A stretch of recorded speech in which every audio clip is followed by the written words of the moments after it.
seda järgi teha. Okei, davai.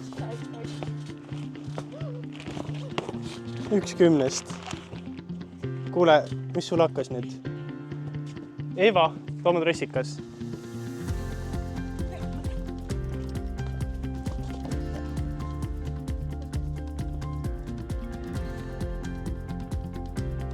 Mette, kus sa hingad veel?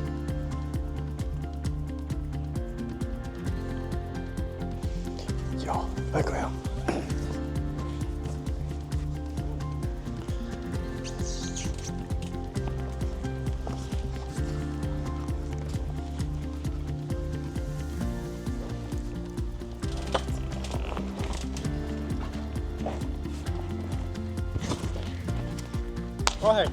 Yes! Minuga on nüüd kõik hästi, aga kui juhuslikult inimene peaks krambitama, siis ära hoia teda kinni, ära pane talle midagi suhu, fikseeri ära aeg ning kutsu abi.